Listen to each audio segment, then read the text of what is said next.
जी, break से आगे वापस आपको कहेंगे एक बार फिर से खुश आमदीद एंड सुबह बखैर। और एक ऐसा टॉपिक जिस पे हम हमेशा बात करना चाहते हैं, लेकिन बात करते थोड़ा हमें होता है कि इस पे किस तरह से फोकस करें। लेकिन आपने अक्सर देखा होगा ये महफिलों में या फिर सोशल मीडिया पर ये सुनते हैं कि बड़ी उम्र के जो मर्द होते हैं कुछ ज़्यादा ही दिल जले होते हैं। लेकिन क्या ये वाकई सच बात है? इसमें कितनी हकीकत है? क्या ये सिर्फ एक माशरती हमारा जो है एक हमने बनाया हुआ है, उनका इम्पैक्ट इस तरह पड़ता है, या फिर इसके पीछे कोई नफ्सियाती या फिर जिस्मानी हकीकत भी है? फिर हमने ये भी देखा है कि ख़ास तौर से जो मर्द हजरात हैं जब उनकी एक ख़ास उम्र के हिस्से में जाते हैं तो वो वहाँ पहुँच कर जो है अपने आप को पहले की निस्बत ज़्यादा बेहतर और बासलाहियत और ख़ास तौर से ये कहना चाहिए कि वो अपने आप को जवान महसूस करना शुरू कर देते हैं। नए ताल्लुकात, नई तवज्जो, नई तारीफ़ों की तलाश में निकल पड़ते हैं। सोशल मीडिया ने शायद इसको और ज़्यादा उजागर कर दिया है, मगर सवाल ये है कि या ये फितरी अमल है या ये कहें कि गैर ज़रूरी रवैया। इस सब पे आज हम बात करेंगे। हमारे साथ जो गेस्ट मौजूद हैं, पहले मैं चाहूँगी उनका तारुफ आपसे कराऊँ। हमारे साथ इस वक्त मौजूद हैं परीसा फ़हीम, राइटर हैं, फाउंडर हैं mental workout with PA, wellness facilitator, empowering women through breath and art. इनसे मिलते हैं और जानते हैं कि पहले तो भाई इतने सारे काम कर रही हैं और आज जब हम इस पे बात करेंगे टॉपिक पे तो सबसे पहले इनका क्या कमेंट होगा। अस्सलाम वालेकुम परीसा, कैसी हैं आप? सुबह खैर। वालेकुम अस्सलाम, मैं खैरियत से, आप कैसी हैं? मैं बिल्कुल ठीक हूँ, बहुत शुक्रिया कि आज आप आई हैं और ऐसा टॉपिक जिस पे मैं बात करना चाहती थी और अभी आपसे मैं कह रही थी कि हम बहुत कम इस पे बात करते हैं।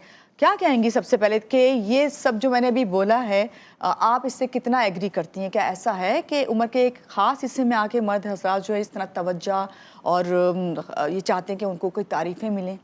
जैसे कि आपने जो टर्म अभी यूज़ किया ना कि दिल जले, ये एक बहुत ही ब्रॉड टर्मिनोलॉजी है। तो मेन अगर इस कैटेगरी में अगर हम उनको कैटेगराइज करें, फॉर एग्जांपल, तो they can be multiple reason. या वो बहुत सार्कास्टिक हो जाएंगे, सार्काज़म इतना ज़्यादा होगा, तंज आपको सुनने को मिल रहे होंगे, या फिर दे आर वेरी जॉली। आपको मिडिल एज मैन दिल बी लाइक क्रैकिंग जोक्स, इधर बैठे हुए हंस रहे हैं, उधर बैठे हुए हंस रहे हैं। या फिर they are very dominant, they would be like बस मैंने कह दिया मतलब मैंने कह दिया।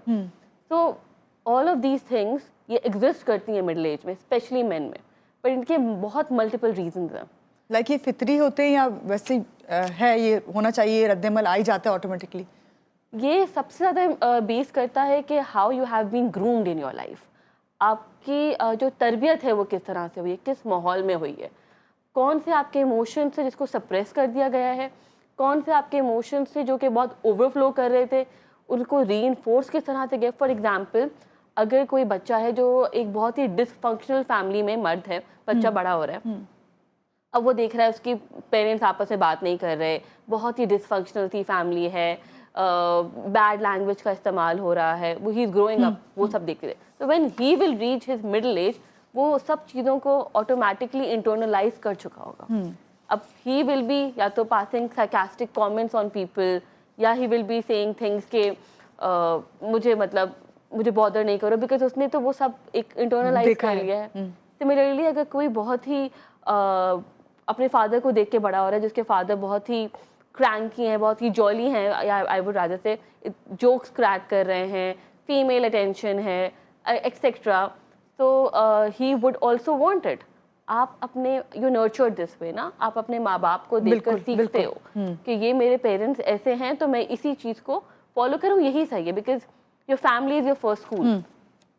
सही, आपने बिल्कुल सही बात की। सबसे पहले तो आपको ये कि आपका ब्रॉटअप किस तरह हुआ है ना, आपकी फैमिली ने किस तरह आपको लेके बड़ा किया है।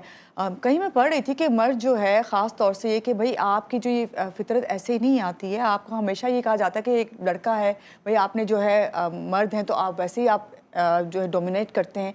ये चीज़ सिखाई जाती है कि आपको जो है किस तरीके से अपनी फैमिली को लेके चलना है, लेकिन ये नहीं बताते कि उसमें कितने रिस्पेक्ट और उसके साथ साथ जो है लविंग होने के साथ साथ आपको रहना है इज़्ज़त के साथ। तो ये इज़्ज़त कहीं अगर आप कहते हैं कि अपनी फैमिली में अगर आप सबको दे रहे हैं तो आपके जहन में आता है कि कहीं बाहर भी आप जाएंगे ना तो आप इसको फॉलो करेंगे। बिल्कुल, आप जो इंटरनलाइज करेंगे आप वही रिफ्लेक्ट भी करेंगे। आपने जो सीखा आपको वही आपके देखिए, ग्रूमिंग में आपके ब्रॉटअप में एक चीज़ है, कुछ सही या गलत नहीं होता। कुछ लोगों की फैमिलीज कम्प्लीटली मुख्तलिफ होती हैं, कुछ ही कम्प्लीटली मुख्तलिफ। आप जो देखते हुए बड़े हो रहे हो आपके लिए सही है, वो आपका सही है, और आप उसी सही से, उसी पर्सपेक्टिव से, उन्हीं ग्लासेस से आप पूरी दुनिया को देखोगे और आप वही चीज़ बार बार रिपीट करोगे। अच्छा, क्या वजह है परिसा कि हम ये देखते हैं कि जो मिडिल एज में आके ख़ास तौर से जो है मर्द जो इस तरह के क्राइसिस का शिकार होते हैं या इन चीज़ों में, क्या वजह है कि जो यंगस्टर होते हैं वो हम कहते हैं वो फिर भी हमें लगता है कि भाई बहुत बेहतर हैं? उनके पास बहुत सारी मुख्तलिफ आउटलेट्स हैं। आप जब यंग हैं तो आपके पास होप है, सबसे बड़ी चीज़। आप जब यंग हैं आपके पास डिस्ट्रैक्शंस हैं।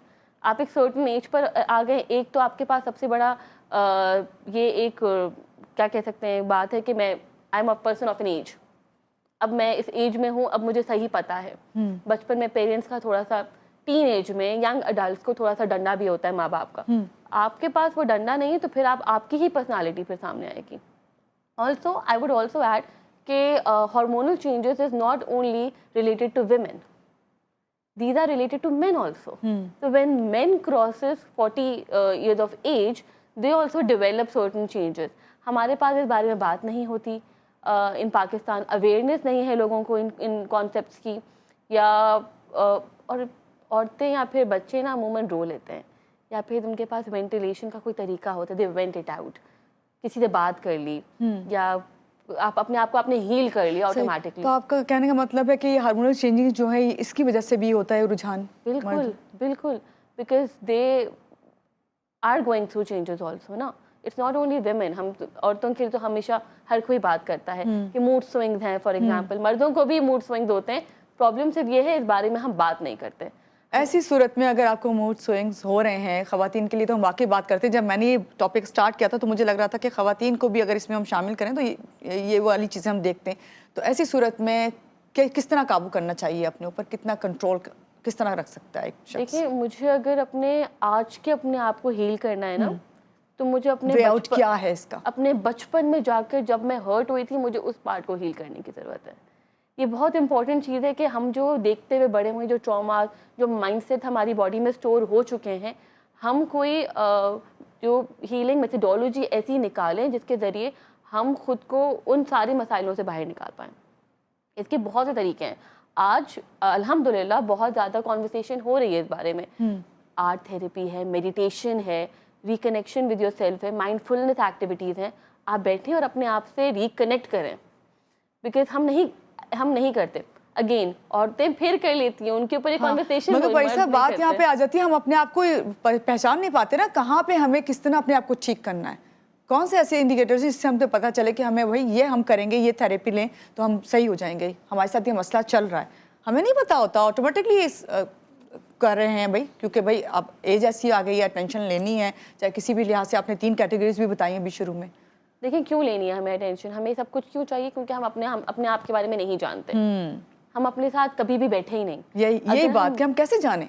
हम अगर बचपन से लेके 40 ईयर्स ऑफ एज तक हम अपने साथ नहीं बैठे, हमने अपने आप को टाइम ही नहीं दिया, तो सडनली हम अपने बारे में नहीं जान पाएंगे। ये प्रोसेस बहुत ही स्लो होता है। इसमें हम मिरेकल नहीं होगा, लेकिन you will have to do it. आप बैठे, आप बिल्कुल बेसिक चीज़ें समझे कि ये चीज़ मुझे ट्रिगर कर रही है। एजुकेशन, अवेयरनेस, ये चीज़ें बहुत ज़रूरी हैं। एजुकेशन का मतलब सिर्फ आपने यूनिवर्सिटी कॉलेज कर लिया, ये नहीं है। एजुकेशन का मतलब है कि आपको यू आर अवेयर्ड कि भाई ये these are the things that may affect my life in future. तो आप जो लोग अपने आप को नहीं जानते, जो अपने मसाइल को, अपने आप को नहीं समझते, सबसे ज़्यादा इस कैटेगरी में वो फिट होते हैं, जिनको हम दिल जले कह रहे हैं। जिनको हम दिल जले कह रहे हैं। एग्जैक्टली। अच्छा परी साहब, बड़ी अच्छी आपने बात की और मैं यहाँ पे यही इसको ऐड करूँगी कि भाई जब हमें पता होता है, हम यंग होते हैं, हम एक सर्टन एज तक नहीं जाते हैं, ख़ासतौर से वो मिडिल एज 40 की हम कहते हैं, उस वक्त तक हम अपनी मसरूफियात इतनी होती है, हम समझ ही नहीं पा रहे होते, हमें अपने आप को ही टाइम नहीं दे रहे होते, तो इसलिए अपने आप को नहीं समझते। लेकिन जब मिडिल एज में पहुँचते हैं तो अपने आप को टाइम देते वक्त हमें उस वक्त ये समझ नहीं आता कि हम किस परेशानी या किस उससे कंडीशन से गुजर रहे हैं। तो इस पर और भी मज़ीद हम बात करेंगे, लेकिन यहाँ लेंगे एक छोटी सी ब्रेक के बाद वापस आते हैं। रहिएगा हमारे साथ।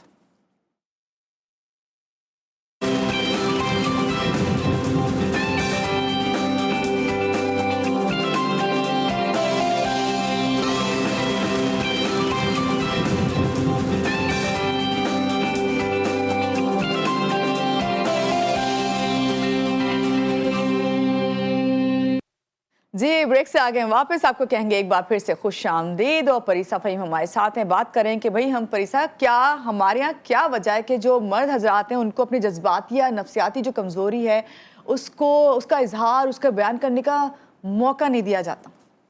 ऐसा एक स्टीरियोटाइप क्रिएट किया हुआ है कि तुम तो लड़की हो, तुम क्यों रो रहे हो। हम रोने तक नहीं देते उनको।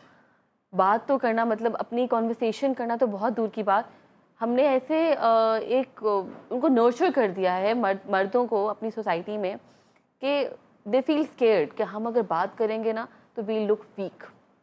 लोग कॉन्वर्सेशन, अपने मसले बयान करने से डरते हैं। इसलिए नहीं क्योंकि मसलों में कुछ इशू है, इसलिए क्योंकि उनको पता है कि अगर वो बोलेंगे तो रिटालिएशन आएगी सामने से। तुम रो रहे हो लड़कियों की तरह, अरे कैसे छोटे छोटे मसले हैं तुम्हारे, बिल्कुल औरतों की तरह, ये औरतों वाली हरकतें मत करो। हमारे रवैये, हमारी कॉन्वर्सेशन, हम उनके मसाइल को कभी भी वो इम्पोर्टेंस दे ही नहीं रहे। कंपैरेटिवली अगर एक औरत है, शी इज क्राइंग, तो हम उसकी बैठ के सुनेंगे, ओके फाइन, तो उसको वो हील होने का मौका मिलेगा। She is venting it out. मर्दों को वो भी नहीं मिलता। वो कोशिश करें, कितनी भी कोशिश करें, उनके अंदर वो चीज़ फिर सोसाइटी की वजह से रह जाती है। सही। तो ऐसे में घर वाले ख़ास तौर से उनके जो बीवी बच्चे हैं या उनके बड़े हैं, उनको किस तरह जो है हेल्प आउट कर सकते हैं अपने साथ? अगर आप यू लाइक 35-40 और आपके जो पेरेंट्स हैं एंड आप थोड़े क्रैंकी हो, थोड़े सा सार्कास्टिक हो, आप अपनी लाइफ पे भी अफेक्ट आ रहा है आपकी उन चीज़ों की वजह से, आपके पेरेंट्स को चाहिए कि वो आपको स्पेस दें। आपके पेरेंट्स को चाहिए कि वो आपको हील होने का मौका दें। 24 घंटे, बहुत से पेरेंट्स भी होते हैं जो सरों पे सवार होते हैं 24 की, नहीं इट्स ओके, सांस लेने दो। बीवी को चाहिए वो शौहर को सांस लेने दे, बताए कि आप बाहर जाओ, हैव फन, स्पेस क्रिएट करो, दोस्तों के साथ बैठो, उन लोगों के साथ बैठो जो आपको कभी कभी कहते हैं कि दोस्त के साथ एक कप चाय भी आपको हील कर देती है। तो वो आप वहाँ जाओ, नहीं क्योंकि दे आर बिजी, ऑफिस है, घर है, काम है, नहीं मौका मिल रहा। और फिर ऑब्वियसली पेरेंट्स को टाइम देना है, बीवी बच्चों को टाइम देना है। उसमें से अगर पूरी फैमिली मिलकर वो स्पेस निकाले तो उनका ओवरऑल घर का एनवायरनमेंट ही अच्छा होगा। चले, ओवरऑल जब हम घर के एनवायरनमेंट की बात करें तो ये जो एनवायरनमेंट है इसका हुस्न बरकरार रखने के लिए कोई ऐसी टिप जो आप दे के जाएँ कि हमें क्या करना है, ख़ास तौर से ख़वातीन को जो आपके शौहर हैं उनके साथ जो रवैया है उसको किस तरह बैलेंस करें? देखिए, आई थिंक आपको स्पेस क्रिएट करने की बहुत ज़रूरत है। कुछ वक्त के लिए, कुछ टाइम, हर इंसान का मी टाइम होना चाहिए। मी टाइम औरतें तो करती हैं, हम स्पा जा रहे हैं, मर्दों का मी टाइम भी होना चाहिए। वो अपना मी टाइम करें, बैठें, गेम्स खेलने हैं गेम खेलें, कोई अच्छी किताब पढ़नी है किताब पढ़ें, अपने आप को टाइम दें। बिल्कुल, अपने आप को, क्योंकि वो 1 घंटा आपका पूरा दिन, अगला दिन के लिए आपको चार्ज करेगा, आपकी पूरी दिन की थकान उतारेगा एंड आपकी पर्सनालिटी में ओवरऑल पॉजिटिविटी ऐड होगी। बिल्कुल सही बात, बिल्कुल। बहुत शुक्रिया परिसा, आज के प्रोग्राम में आप आई और इतने अच्छा आपने जो है सजेशंस दिए। ख़ास तौर से मैं यहाँ पे यही कहूँगी कि जितने भी मर्द हजरात हैं जिन्होंने अगर इस प्रोग्राम को देखा है वो इस बात को समझ सकते हैं कि उन्हें अपने लिए, ख़ुद के लिए किस तरह एनर्जी बूस्ट करने के लिए किस तरह टाइम निकालना है, अपने आप को जो वैल्यू करना है। और वैल्यू जब तक आप खुद अपने आप को नहीं करेंगे कोई भी नहीं करवा सकता। यहाँ लेंगे एक छोटी सी ब्रेक के बाद वापस आते हैं, रहिएगा हमारे साथ।